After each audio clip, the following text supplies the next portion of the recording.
Control वो किसको दे देता है, स्पाइनल कॉर्ड को दे देता है। लेकिन मेन कंट्रोलिंग का काम जब भी करता है तो वो ब्रेन करता है। कभी कभी हम किसी दूसरे के ख्याल में खोए रहते हैं या कभी टेंशन में रहते हैं या कुछ सोच रहे होते हैं, तो ब्रेन पूरी तरह से उधर ही है। ब्रेन ने अपना बॉडी का कंट्रोल किसे हैंडओवर कर रखा है, स्पाइनल कॉर्ड को हैंडओवर करके रख दिया है। जैसे डीएम साहब नहीं रहते हैं तो एडीएम को हैंडओवर करके दे देते हैं। तो जब कभी भी कंट्रोल से बाहर हो जाती है कोई भी चीज, मतलब ये दिमाग कहीं दूसरी ओर बिजी हो जाता है, तो हमारे बॉडी को कंट्रोल कौन करने रहता है, स्पाइनल कॉर्ड। अब स्पाइनल कॉर्ड को कुछ अच्छा एक्सपीरियंस नहीं है बॉडी को कंट्रोल कैसे करना है। जैसे मान लीजिए ये मार्कर, ठीक है, यहाँ पर तो हमारे ब्रेन में इस में है आपका सेरिब्रम, जिसको पता है कि इस मार्कर का वेट बहुत कम है, तो ये उतना ही शक्ति का आदेश देगा कि भैया आराम से उठा लो। समझ में आ गया। लेकिन अगर बाल्टी से भरा पानी है ना, मतलब किसी बाल्टी में पानी भरा हुआ है, तो हमारा आंख देखेगा तो सेरिब्रम बोल देगा अरे बकलोलो पूरा भर पानी है, तेजी से उठाओ, तो उसको तेजी से उठाना पड़ेगा। लेकिन ये सब चीजें स्पाइनल कॉर्ड को नहीं पता है, तो ब्रेन कहीं बिजी होता है तो पूरे बॉडी को कंट्रोल करने की जिम्मेदारी कौन ले लिया है, स्पाइनल कॉर्ड। अब आप बताइए स्पाइनल कॉर्ड से कितनी नसें निकली रहती हैं, 31 इस साइड निकली हैं और 31 इस साइड निकली हैं।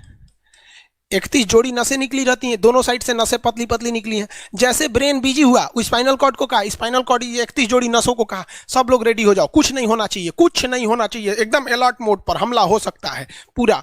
अब ब्रेन किसी को सोच रहा है कितना सुंदर थी ये थी, ऐसे करके सोच रहे हैं। अब पूरे बॉडी को कंट्रोल कौन रखा है, आपका स्पाइनल कॉर्ड। तब तक पीछे से आपका कोई मित्र आके कहता है वो, अब डर जाते हैं। इसे क्यों डर जाते हैं, रीजन समझिए क्या है कि ब्रेन उस समय बिजी था, संभालने की जिम्मेदारी स्पाइनल कॉर्ड की थी, और स्पाइनल कॉर्ड ने अपने 31 जोड़ी नसों को अलर्ट मूड पर रखा था। जैसे भो बोले ना, 31 का जो अलर्ट हो गया, क्या हुआ क्या हुआ, तब तक झट से झटका लगता है, तुरंत ब्रेन अपने कंट्रोल में ले लेता है, अरे बकलोलवा क्या कर रहा है, तब देखे दूर सोच रही तो हमारा दोस्ते है।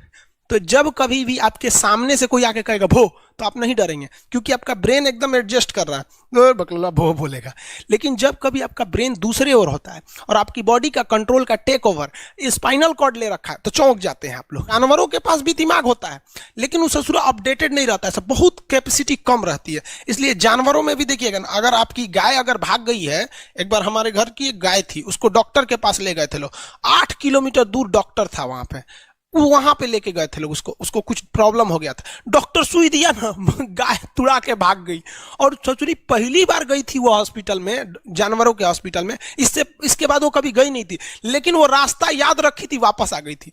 जानवरों में रास्ता याद रखने की क्षमता बहुत जबरदस्त थी। इसलिए देखिएगा शहरों में, खास करके पटना वगैरह में, दिल्ली वगैरह में, तो लोग गाय को पालते हैं और इतना तकलीफ लगती है कि उसे सड़क पर छोड़ देते हैं, वो बेचारी प्लास्टिक खा के मर जाती है, लेकिन इतनी वफादार होती है कि दिन में घूम फिर के आती है और शाम को अपने मालिक के पास आ जाती है, और वो बेचारा दूध दूह लेता है, वहीं चली जाती है। तो जानवरों के पास भी सेरिब्रम होता है, स्पाइनल कॉर्ड होता है, सब कुछ होता है। जानवरों के पास भी पटाखा फोड़िएगा तो वो भी चौंक जाती है सब, भैंस तो तुरा जाती है सब, तो सब होता है। लेकिन उनकी कैपेसिटी इतना कम रहती है ना कि वो ज्यादा देर तक याद नहीं रख पाती है। लेकिन कुछ जानवरों की कैपेसिटी बड़ी रहती है, तो वो पालतू कहलाते हैं।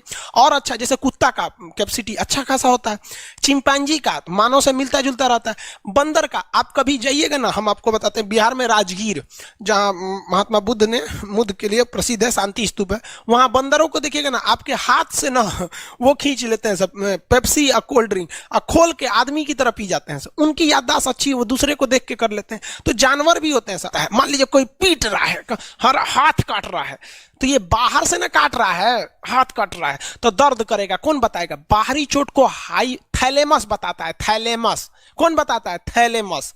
और अंदर से दर्द कर रहा है तो हाइपोथैलेमस। जैसे अंदर से पेट दर्द कर रहा है तो हाइपोथैलेमस कहेगा रे ससुरा पेटवा दुखा रहा है, और कोई पेटवा पे एक फाइट मार दिया तो थैलेमस कहेगा ससुरा मार रहा है, दुखा नहीं रहा है, मार रहा है। तो एक बात बताओ भाई, ये पेट के पास से ये जानकारी, पेटवा के पास से जानकारी आई खोपड़िया को दिया कौन, पेटवा के पास से जानकारी खोपड़िया को दिया कौन, कौन दिया, तो पेटवा के पास से जानकारी दिया गया स्पाइनल कॉर्ड को। स्पाइनल कॉर्ड ने कुछ भी नहीं किया, यहां से ये सारा सिग्नल किसको पास भेज दिया, ब्रेन के पास भेज दिया, और ब्रेन डिसाइड करेगा कि ये अंदर का दर्द है कि बाहर का दर्द है। इसलिए डॉक्टर जब ऑपरेशन करता है ना, ऑपरेशन करेगा तो आजकल डॉक्टरवा क्या करता है ना, स्पाइनल कॉर्ड में एगो सुई लगा देता है। देखिए ये स्पाइनल कॉर्ड है ना, एगो यहीं पे गर्दन के पास एक तो सुई लगा देगा, और जैसे सुई लगाएगा तो यहाँ स्पाइनल कॉर्ड और ब्रेन का कनेक्शन तोड़ देगा वो। ये कनेक्शन तोड़ देगा कुछ समय के लिए, हमेशा के लिए नहीं, परमानेंट तोड़ देगा तो मरिए जाएंगे। क्योंकि मूवी देखे हैं उसमें परमानेंट तोड़ देता है उसका, यहां से कनेक्शन कुछ देर के लिए फॉल्ट कर देता है, एगो इंजेक्शन मारेगा कनेक्शन खत्म। अब आप इधर काट पुट कुचू कर दीजिए, उसको कोई असर नहीं करने वाला है। तो आजकल जो ऑपरेशन किए जाते हैं वो स्पाइनल कॉर्ड में इंजेक्शन देकर कर दिया जाता है, जिससे कि आपके ब्रेन तक यहां से जानकारी नहीं पहुंच पाती है।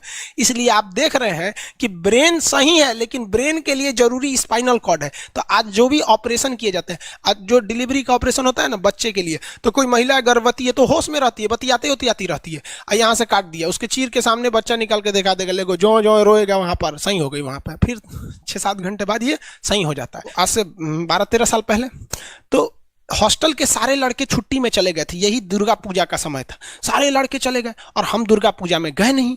और पूरे हॉस्टल के कैंपस में, अब वही सरकारी हॉस्टल बहुत बड़ा होता है, अकेले हम ही थे।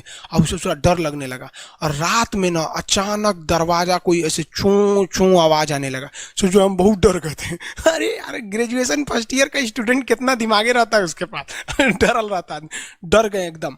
तो जब आप डर जाते हैं तो उसी को कहते हैं सिंपैथेटिक यानी अनुकंपीय, और इस डर के बदौलत आपके बॉडी में कुछ गड़बड़ होने लगता है, आपकी आंखें बड़ी हो जाती हैं, ऑटोमेटिक आंखें बड़ी हो जाती हैं, सांस तेजी से चलने लगता है, रोंगटे खड़े हो जाते हैं ना, जो चेहरे पे जो रोम्स होते हैं ना, बाल खड़े हो जाते हैं एकदम, पसीना आने लगता है, पसीना, और जबकि मुंह सूख जाएगा, मुंह में थूक नहीं बनेगा, लार नहीं बनेगा, थूक सूख जाएगा, थूक नहीं घोटाएगा।